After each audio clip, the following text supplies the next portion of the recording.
Ever wondered what the world of My Hero Academia would look like if Deku traded his hero cape for a badge? Join us as we explore the thrilling concept of Deku as the top-ranked police officer in this imaginative what-if scenario. Fight or die. Right after little Izuku saw his hero, so to speak, he passed out. Due to the loss of blood. Now, we can see, or read, that a child is lying on his back on a hospital bed, in a high-tech lab, but the lab was in a bad condition, so to speak. Now, looking, or reading, more closely at the child, he had a drip, which with the help of a thin hose and a kind of plastic needle, entered his veins from the left arm, and to prevent it from disconnecting or something similar, a small piece of tape was helping the needle. And the little boy also needed a ventilator to help him breathe due to the seriousness of his wounds and the loss of blood. Besides, there was a device or computer screen measuring his heart rate. Bib, bib, bib, bib, bib. That indicated that his heart was beating steadily. Commander. What happened? His injuries are very serious, a female person spoke calmly and with some concern. She was short, 4 feet 7 inches. Name, Heiko Gasai. Age, 25. Rank, First Secretary General. Title, the world's #1 scientist. I don't know, I found him on the riverbank, next to a monster that wanted to eat him, said the man named Captain. Name, Krun. Age, 35. Rank, Supreme Commander. Title, the Merciless Killer. A man with great muscles, arms crossed, and with a katana which was in a sword holder on his waist like a samurai. Wearing the same clothes as in the picture. So it is, she couldn't continue as she was interrupted. No.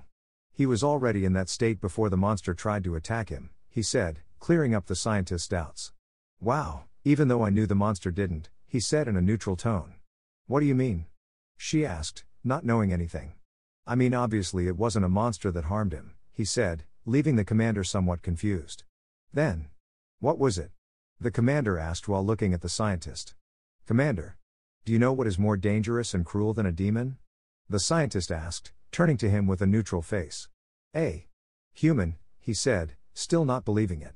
Exactly, she said, affirming it. But how did you find out? The commander asked. Commander, despite being a killer feared even by All for One himself. You're very stupid, she said, leaving a few scientists and technicians below command level more puzzled than a soldier. A little embarrassed. Well, answering your question, she said still neutral after that. To then start walking towards the child, apparently he was injured with an FK-37-31 shotgun, invented, she said and then put on a disappointed face, A cheap weapon, she said calmly and disappointed.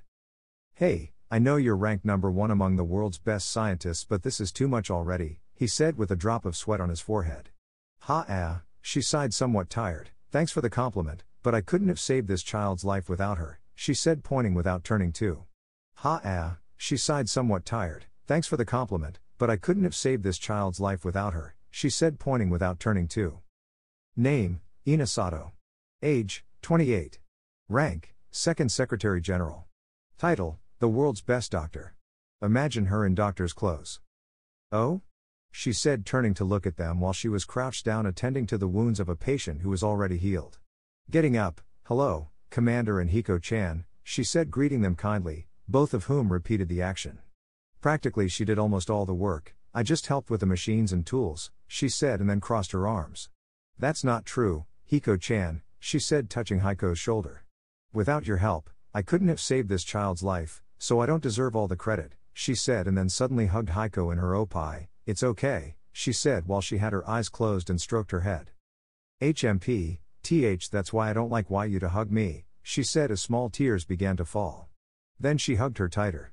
Note, Heiko Gasai saw her parents die, and Ina took care of her when she was 7, not Heiko. Okay, while stroking. It's worth noting that everyone present except the commander was impressed by someone like Heiko, who they thought was cold, crying. In a place where only darkness is visible, we can see a small green-haired boy who is in the middle of all that darkness with a small light source under his feet. Where am I? What is this place? Who am I? Those questions passed through the bewildered boy's mind. Hey, idiot, take this.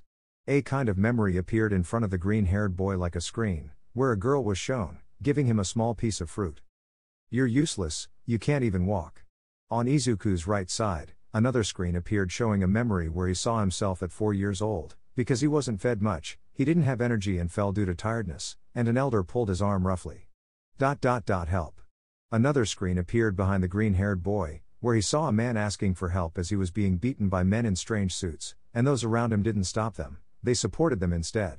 Closing his pupils and rubbing his eyes, he now knew who he was. I am Izuku Midoriya. No, he said, denying it, I'm just Izuku, a 5-year-old boy who wants to be a hero. He said, but help. That word came to him as a memory in his head. Hero? Me? The voice cut off, and without warning, tears began to well up in his eyes and fall to the dark floor. But if I can't even help someone, his voice choked with every word he said. AAA. It hurts, he said as he clutched his chest and fell to the ground. In the previous place, while the commander, the first general, and the second general chatted. Bib, bib, bib. Bib, bib, bib, bib. The heart began to beat rapidly, alerting those present. What's happening to him? Krun said. I don't know, he said, and then quickly approached the child. Hey! He shouted at a scientist, the doctor. Yes. The guy said, alarmed. Go get some painkillers. The doctor said calmly but anxiously. Understood. He said, putting his hand to his forehead, like a military salute, and then running off to get them. Why did this happen? The doctor asked. It must be an STE-1. Heiko said. STE-1? The doctor said, surprised. But what must have happened to this child for that? The doctor said. Note, here, they or everyone assumes that an emotional shock type 10 or in set 1, in the medical world or anything related to medicine, the STE-1 is due to severe trauma. To be more precise, the trauma must be level 10. Here they are. The scientist who was previously sent to get some painkillers said. Taking them, I hope this works, he said as he put some pills into the drip bag which was going into his veins. Returning to the green-haired boy, he was still on the ground clutching his chest. Heap, it doesn't hurt anymore, he said while crying. Snip, what does that matter, Snip, the green-haired boy said. Bam!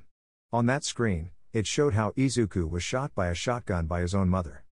So I'm dead, surprised, he said. Did I get shot and die? No, I'm not dead.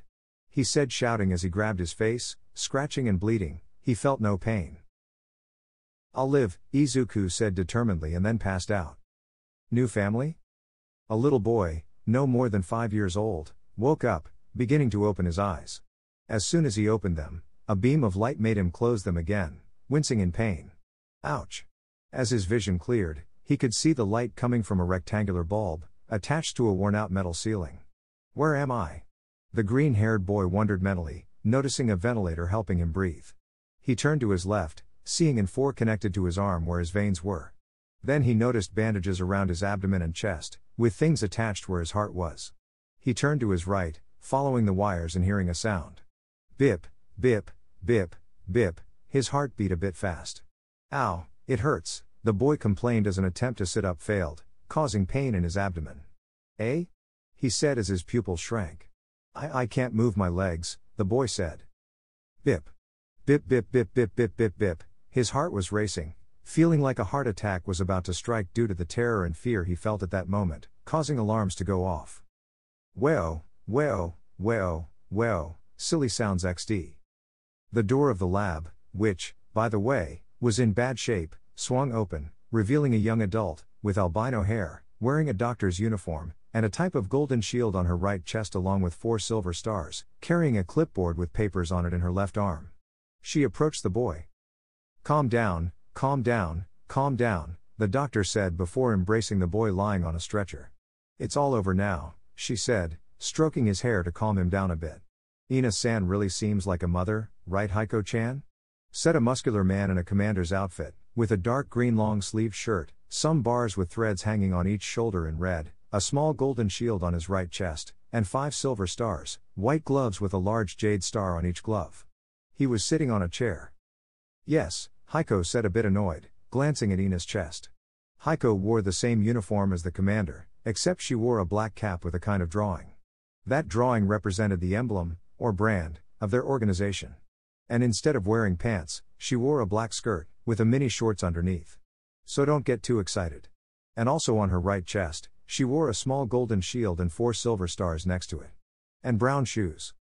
Who are you? The boy asked timidly, feeling a little calmer.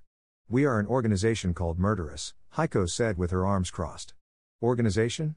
What's that? Is it something you eat? The confused boy asked. Ha ha ha ha, the commander laughed.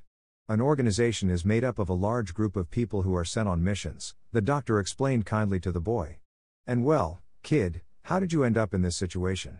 The commander asked, becoming serious. It's because I'm quirkless, the boy said, lowering his head sadly. Quirkless? Unable to hold back, he burst into laughter uncontrollably. Wow, I think you should learn to lie, kid, he said before gesturing to Heiko as if asking for something. Okay, Heiko said tiredly, handing him some studies. Here it clearly says you have a quirk, he said, reading the studies. Causing Izuku to raise his head. Huh? He said confused.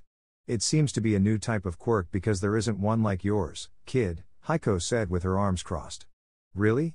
He said before jumping he screamed before grabbing his right leg. What's wrong, why can't I move properly? The boy asked. Oh, I'm sorry, kid, the doctor said, making him look at her. But it seems one of the bullets hit one of the nerves connected to your lower body, making it difficult for you to walk or causing pain when you do, she said, making the boy sad. But the good news is, with a little practice, you'll be walking normally again, the doctor said, making the boy very happy. Huh? Really? The boy asked happily. Who do you think you're dealing with, kid? Heiko said smiling, surprising everyone. You have the best doctor in the world and the smartest scientist in the history of humility, she said, addressing the boy. And you also have one of the most feared assassins in the world. There's no corner that doesn't know about his existence, she said, pointing to the commander. While he smiled. Assassin? I want to be one too. The innocent boy said, raising his arm and surprising everyone. Hey, Heiko-chan, I think you went a little overboard, don't you think? Ina said with her eyes closed. Why yeah, Heiko said a little nervous. Watching as the boy proudly raised his hand wanting to be an assassin. 3. I can walk now. One day after Izuku said he would be a killer. Now we see a 28-year-old albino woman wearing a doctor's uniform. She was helping a green-haired child to stand up. Careful, little one, said the albino woman kindly, assisting the green-haired child. Hi, the child replied, a little afraid. Miss, could you tell me your name? The child timidly asked. Yes, I'm Ina Sato, the young adult said kindly. Sato One-Izan? The child said tenderly. Cute, thought the young adult, maintaining her expression. Yes? She asked normally. And the mister? The curious child asked. Oh, the commander, well, he's Ma. Bam! An explosion interrupted the doctor. Behind her, a 3-meter monster had broken the metal wall behind her, creating a curtain of dust. Both of them were startled. From the dust curtain emerged a man in a torn uniform at the abdomen. Surprisingly, the man's skin was unscathed, not a single scratch. From the dust curtain emerged a man in a torn uniform at the abdomen. Surprisingly, the man's skin was unscathed, not a single scratch. As for the uniform, it consisted of a dark green long-sleeved shirt with a white t-shirt underneath, black pants, brown belt with a golden buckle, black boots, and a small golden shield on the right chest with 5 stars beside the golden shield. Oh, Ina-san? A deep voice came from the man who emerged from the smoke curtain. Commander, Ina said angrily before placing the child in a wheelchair nearby. This is the 9th time you've destroyed part of our base in a week, she said as her tousled hair covered her eyes. I'm sorry, he muttered slowly. Where do you think you're going? She said before pointing at something on the ground. And clean this up, she said angrily, pointing at a monster lying dead on the ground. Yes, he said before starting to clean.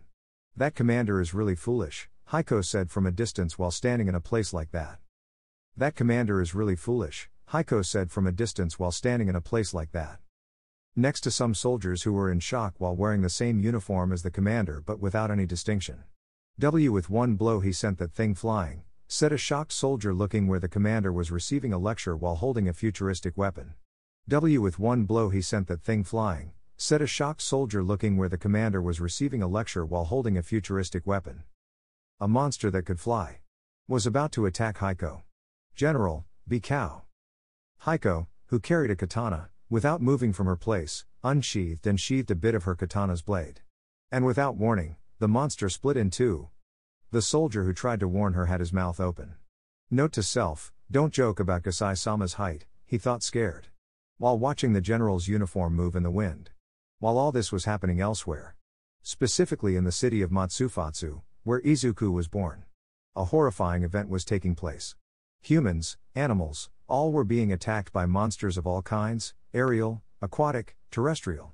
People screamed in terror. When a girl was about to be eaten by. One of these beasts. Kya-ah, the little girl, with tearful eyes, screamed in terror as she saw the monster in front of her. The girl just closed her eyes out of fear. Krua-akik. The horrifying sound of bones and flesh being crushed could be heard. Everything's okay, why? Because I'm here, said a muscular guy on top of the monster. And everyone rejoiced as their symbol of peace had arrived to confront the monsters alongside several heroes. 2 months had already passed in the blink of an eye. In those months, the city of Matsufatsu, under the orders of the UA director and city president Nezu, erected walls around it to keep citizens safe. Fortunately and unfortunately, the previous family of our protagonist had survived. As well as the green-haired friend. While all that was happening in one place, a green-haired boy was running happily while spinning. Yippee, I can run now, said the green-haired boy running while being supervised by 3 adults.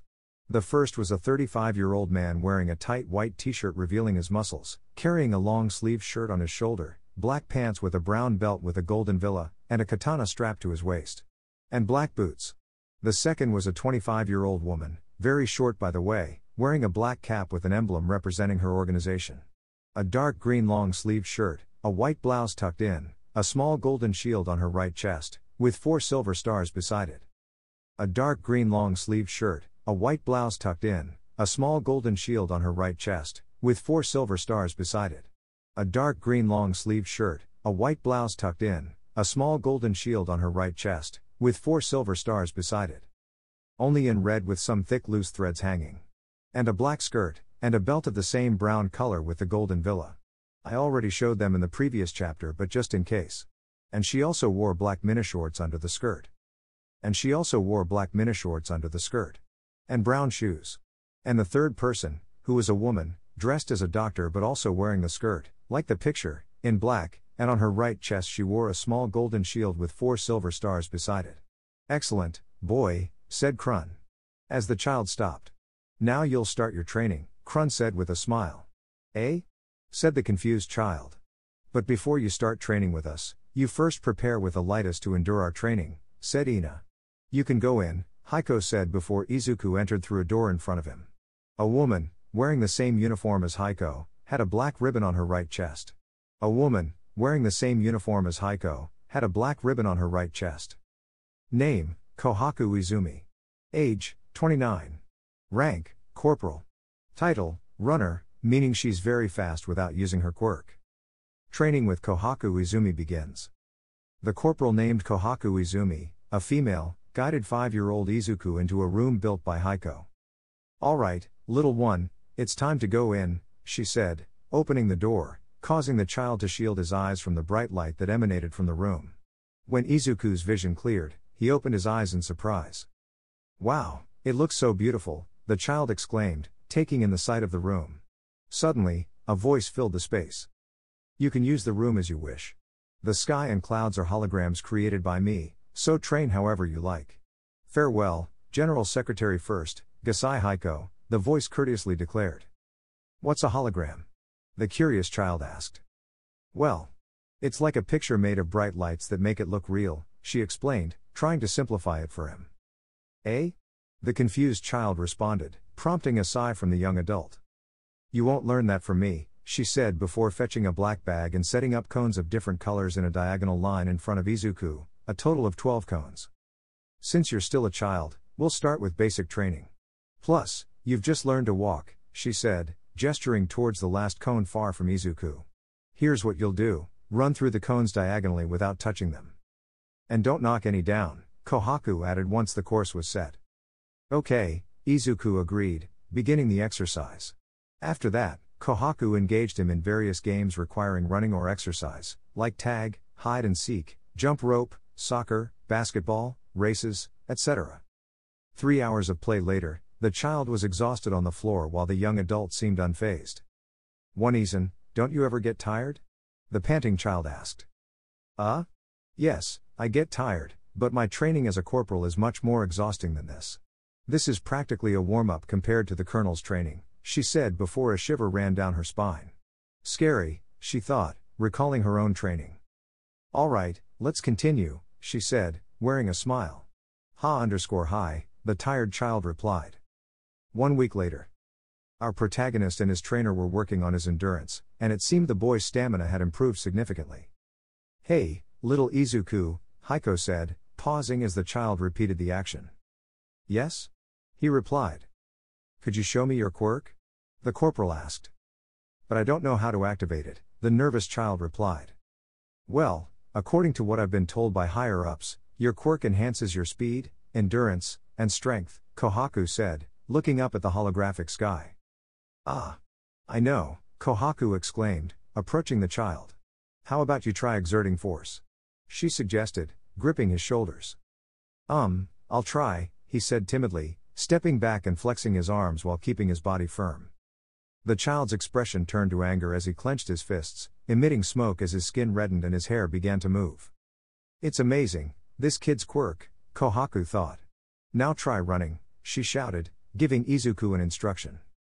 Hi, Izuku exclaimed before sprinting as fast as a 15-year-old. Yes, his speed has increased, Kohaku observed as Izuku ran. Before she knew it, Izuku collapsed unconscious on the ground. It seems he needs to learn to use his quirk, she said, walking towards the unconscious Izuku. 4 hours passed. Are you telling me the kid fainted from using his quirk? Heiko asked, her uniform on. Exactly, Kohaku replied, kneeling before Heiko. Get up, Heiko said. But Gasai-sama, Kohaku protested. She wore the same uniform as Heiko, but with a black ribbon on her right chest. Get up. You know our organization prides itself on ignoring formalities and treating everyone equally, Heiko said wisely. But treat me however you like. Gasai-sama, Kohaku said, still kneeling, a slight blush on her face. Note, Heiko Gasai is one of the most admired women in the world, surpassed only by Ina and Krun. You've done an excellent job, Corporal Kohaku Izumi.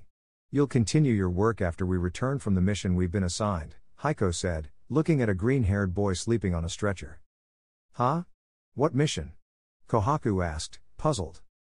Civilian rescue, Ina said, dressed in a dark green long-sleeved shirt, a tight white blouse underneath, a dark green cap with the organization's emblem, 2 pistol swords in a holster on her waist, white gloves with a large jade-colored star on each, cores, a black skirt, shorts underneath, a brown belt with a golden buckle holding the skirt, white shoes, and red threads hanging from her shoulders, with a mini golden shield on her right chest and 4 silver stars beside it. Note, the uniform I just described is the uniform for all women in this organization. The second general secretary, she said, standing at attention and saluting.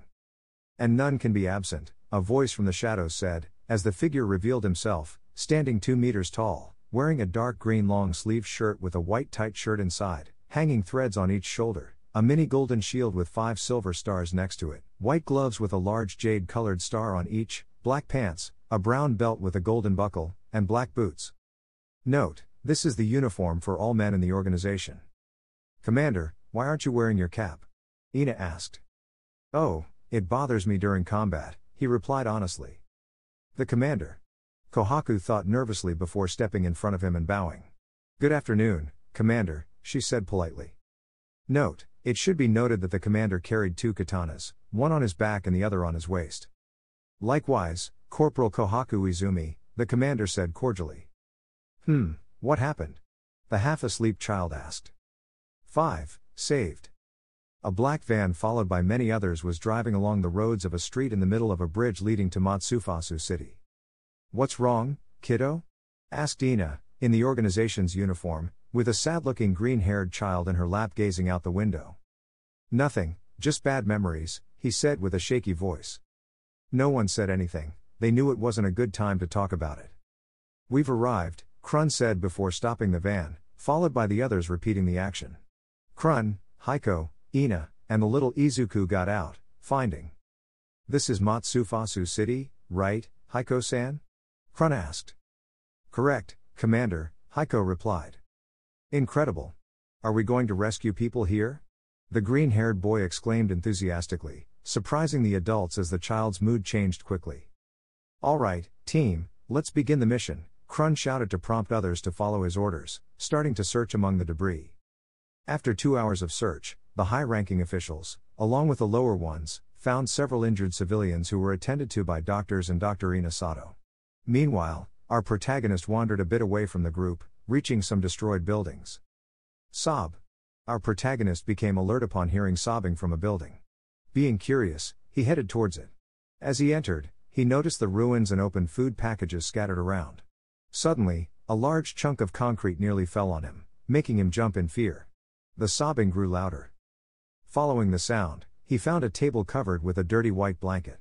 He cautiously lifted it, revealing a girl his age with black hair crying, and beside her, a malnourished boy, older than both, with blonde hair, wearing ragged clothes, lying on the floor. The green-haired boy faced a beautiful girl and a malnourished boy. Any person in this world would have helped the beautiful girl, who at that moment was looking at the green-haired boy with teary sky-blue eyes. But our protagonist. "Hump," he said before knocking over the table, startling the girl. "Who are you?" "VP, please don't hurt us," the little girl said, trembling with fear. "Don't worry, I'm not here to hurt you," he said, lifting the malnourished boy like a princess. "Follow me," he said, walking away, with the girl following him. "Commander, what about the boy?" Heiko asked worriedly. "Well, I don't know," he said, looking away. "Commander. Help, please." The boy's high-pitched voice echoed from a few meters away. The 3 adults rushed to help the boy. Ina quickly put the boy on a stretcher and examined him. "It seems the boy hasn't eaten in over a month," she said, worrying everyone present. "Could you tell me your name, little girl?" the commander asked, trying to be friendly but unintentionally scaring her. "Commander, you're scaring her," Heiko scolded Krun. Meanwhile, the green-haired boy approached the black-haired girl. "Pleasure to meet you, I'm Izuku," he said cheerfully, withholding his last name, which made the girl a bit worried. "Just Izuku," he said happily. "I'm Fumiko Hamasaki," the little girl said shyly.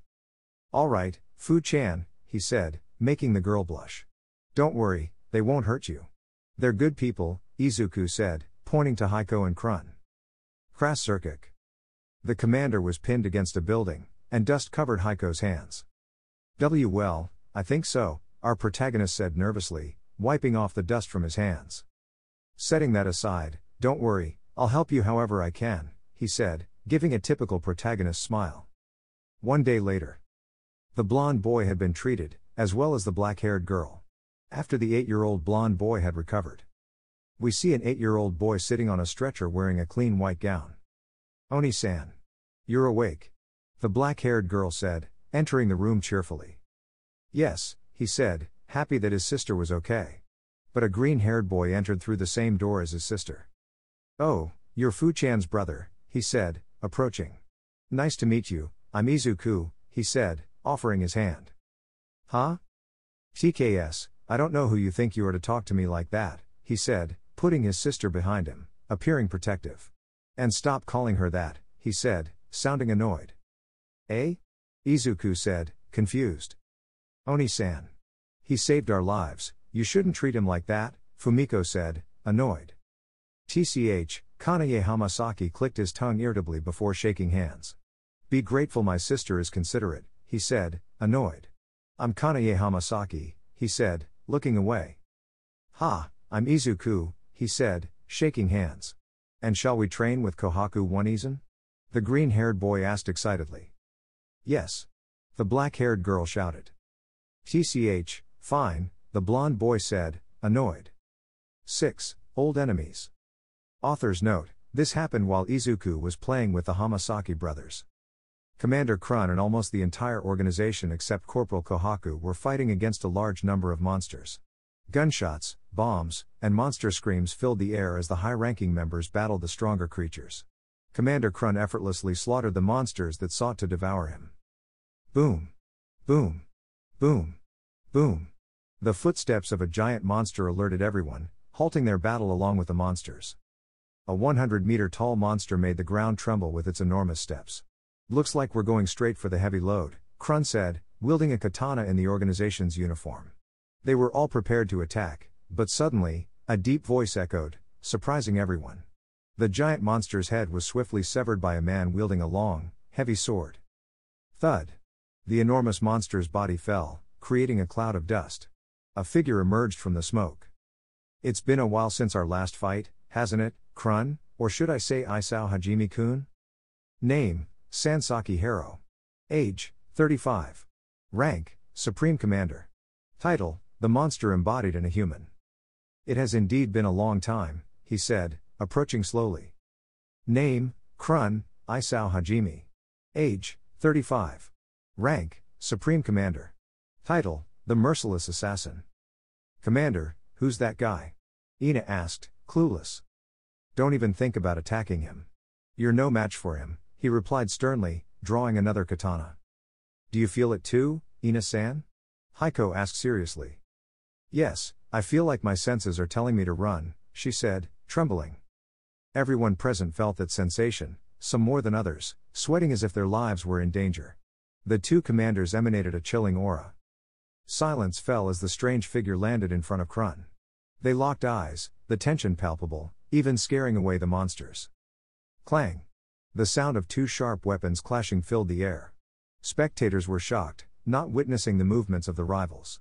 Krun attempted a strike, but Sansaki blocked it effortlessly. It seems you've found your successor, Krun, Sansaki remarked. How do you know that? Krun asked. So it's true, Sansaki said, applying more pressure on the blade, breaking it. TCH, Krun clicked his tongue, discarding the broken blade and grasping the hilt with both hands. Ha! Sansaki shouted, wielding his giant sword with both hands, exerting more force. The blade nearly struck Krun, but he dodged, delivering a powerful kick to Sansaki's face, sending him flying. Sansaki halted, his free hand touching the ground, leaving marks and raising a cloud of dust. We're getting old, Isao-kun, he said, rising. Yes, my body doesn't handle everything like it used to, Krun replied, touching his neck. But you should know that your successor will face me sooner or later, Sansaki smiled. I don't think so, because, Krun interrupted, appearing in front of Sansaki at monstrous speed, his katana ready to strike first. I'll kill you, he said, swinging his katana, but Sansaki blocked it with his sword.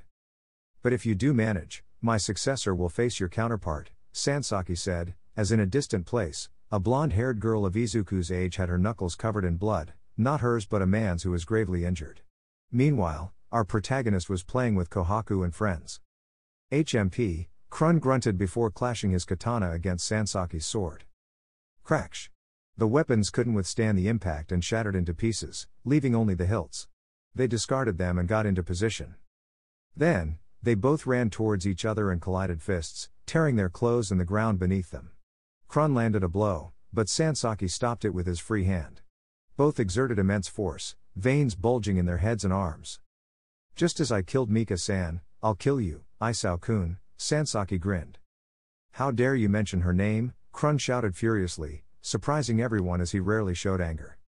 After Krun's shout, he stomped the ground, breaking it further and destabilizing Sansaki. Damn, Sansaki thought before receiving a punch to the face, sending him flying into a mountain, creating a dust cloud. Damn, the bastard got away, Krun said, leaving with his uniform in tatters. End of training with Kohaku. A green-haired boy, along with two children, one blonde and the other dark-haired, were playing tag. The game involved one of them being the tagger, trying to touch the other two, who had to evade being tagged. If tagged, they'd be frozen in place until one of their teammates tagged them back. The blonde boy was chasing the dark-haired girl, who tried to evade him with feints but couldn't. Tagged. The blonde boy shouted triumphantly as the girl froze, unable to move. That's not fair, you're too fast, the girl complained. Sorry, but tough luck, the boy replied before noticing a green-haired kid in the distance. Hey, catch me if you can. The green-haired kid taunted, waving. Don't get too cocky, kid, the blonde boy said, irritated. Despite being 2 years older than the green-haired kid, he found that the freckled one could match his speed, though it took effort. The blonde boy ran towards the green-haired one, but as he closed in, the green-haired kid began running.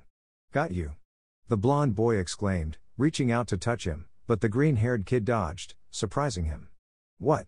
The blonde boy exclaimed, watching as the green-eyed boy ran towards the dark-haired girl. Tagged, the green-haired kid announced, touching the girl. Thanks, the girl said, joining the green-haired boy.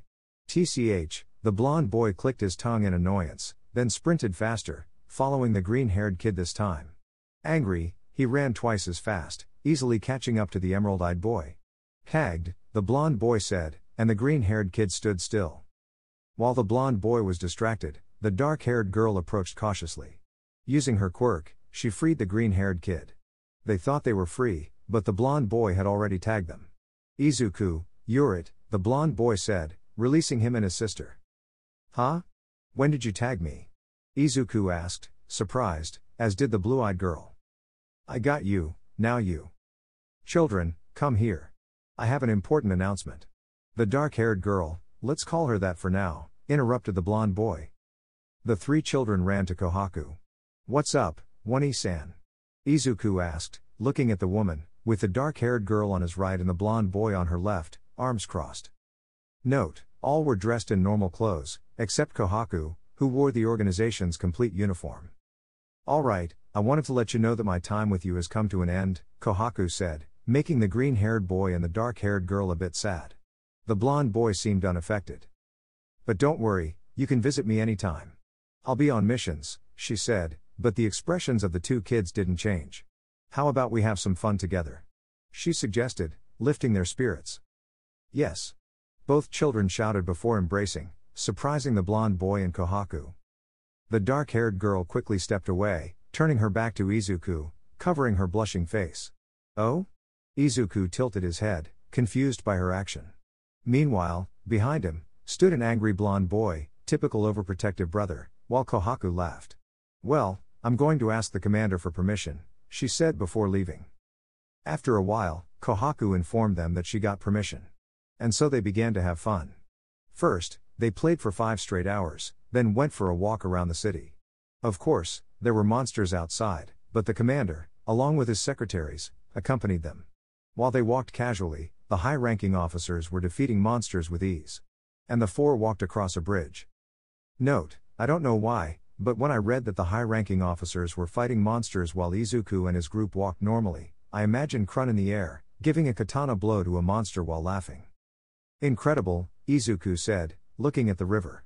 The water still looks beautiful, the green-haired boy said, his eyes shining. But a monster emerged from the water, about to attack the green-haired boy. Punm. Krun delivered a powerful blow to the monster, shattering its neck and killing it instantly. Take that, Krun shouted, excited, as he hovered in the air. Wow! The children exclaimed, watching the commander strike the beast.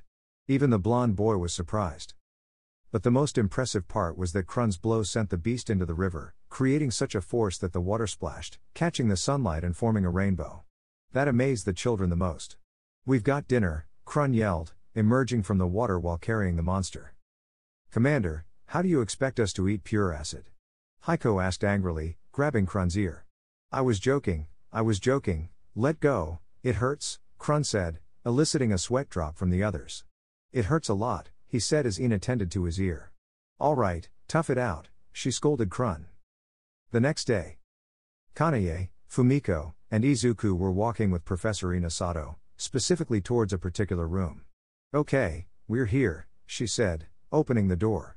Inside the room, it looked like a training area, with a girl with light red hair punching a sandbag hanging in the middle of the room, agilely. After a few seconds of punching, the girl noticed they had visitors. So she went to greet them. Hello, she said, wiping sweat from her face. They're the kids the commander mentioned, right? She asked, looking at the 3 children, who were staring at the sandbag. Without warning, the sandbag fell, spilling all its sand while lying on the ground. The children were speechless, as if they had seen the sandbag agonizing in pain. Well, nice to meet you, I'm Kiyoshi Koba, she paused, then corrected herself, oh, sorry, ha ha ha, I'm not used to it yet, she laughed a bit. My name is Kiyoshi Tokusama. Name, Kiyoshi Tokusama. Age, 19. Rank, Corporal. Title, Martial Arts Expert.